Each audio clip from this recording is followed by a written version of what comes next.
বারুইপুরে মুখ্যমন্ত্রী শুভেন্দু অধিকারী যান, সূর্যপুরে যান, নির্যাতিতার পরিবারের সঙ্গে কথা বলেছেন, পুলিশ আধিকারিকদের সঙ্গে কথা বলেছেন। তবে মুখ্যমন্ত্রী শুভেন্দু অধিকারীর সঙ্গে কথা বলার পর জি24 ঘন্টায় প্রথম মুখ খুলেছেন নির্যাতিতার পরিবারের সদস্যরা।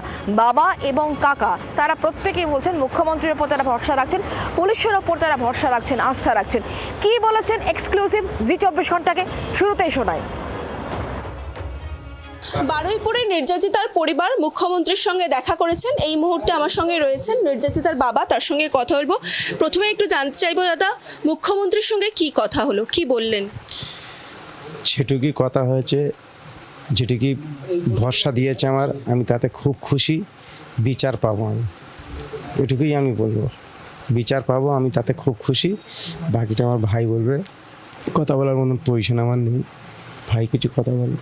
আপনি আশ্বস্ত হয়েছেন? আশ্বস্ত, ফুল ভরসা আছে, আস্থা আছে ওনার উপরে।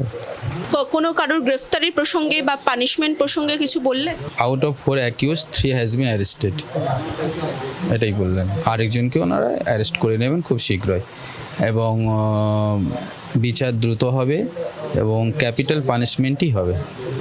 কতটা আশ্বস্ত হলেন আপনি? আমরা সম্পূর্ণ আশ্বস্ত। আমরা মুখ্যমন্ত্রীর উপরে পূর্ণ আমাদের আস্থা আছে, ভরসা আছে, এবং তাকে ধন্যবাদও জানাচ্ছি। তিনি যেভাবে আমাদের সঙ্গে কথা বলেছেন এবং যেভাবে আমরা যেটা দেখেছি যে উনি সম্পূর্ণ ছোট ছোট বিষয়েও অবগত আছেন, অর্থাৎ বিভিন্ন বিষয়ে, যেমন সব কিছু হয়তো আমরা বাইরে বলতে পারছি না। একটা ঘটনা যে ঘটে গেছে তার যে ছোট ছোট বিষয় তিনি অবগত, অর্থাৎ তিনি নিজে জিনিসটাকে দেখছেন, এটা বোঝা যায়। বিভিন্ন পলিটিক্যাল পার্টিও তো আপনাদের সঙ্গে কথা বলছেন।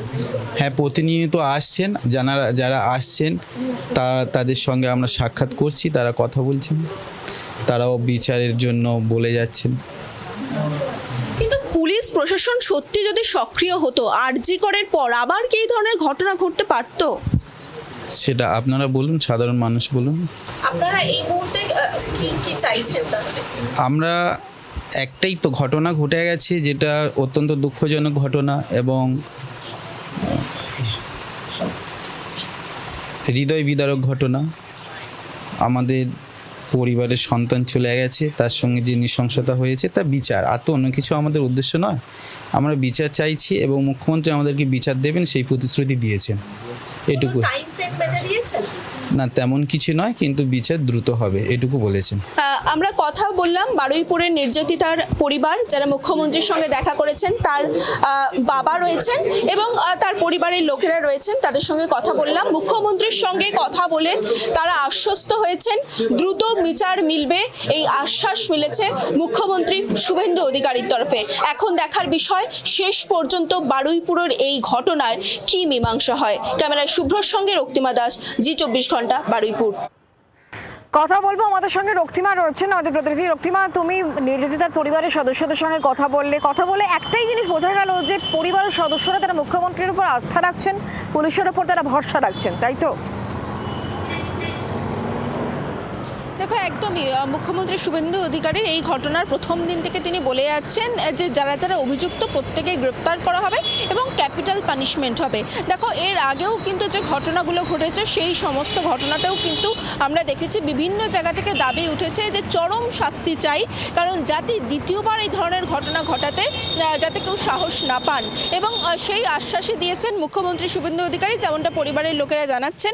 এবং তার বাবাও যেমনটা জানালেন, তুমি শুনলে, তার বাবা কাকা প্রত্যেকেই জানাচ্ছেন যে মুখ্যমন্ত্রী আশ্বস্ত করেছেন যে কজন দোষী রয়েছেন প্রত্যেকে গ্রেফতার হবে এবং চরম শাস্তি হবে।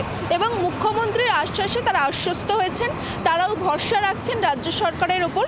তাদের মেয়ের ওপর যে নির্যাতন হয়েছে তার বিচার তারা মিলবে, এমনটাই তারা মনে করছেন, আশা রাখছেন। তবে দেখো, এখন সবটাই সময়ের অপেক্ষা। শেষ পর্যন্ত রাজ্য সরকারের তরফে কি পদক্ষেপ নেওয়া হয় সেটাই এখন দেখার। ধন্যবাদ রক্তিমা আমাদের সঙ্গে সরাসরি থাকার জন্য। রক্তিমা দাস আমাদের প্রতিনিধি, আমাদের সঙ্গে ছিলেন সরাসরি। বাংলার আওয়াজ, বাঙালির আবেগ, জি24 ঘন্টা।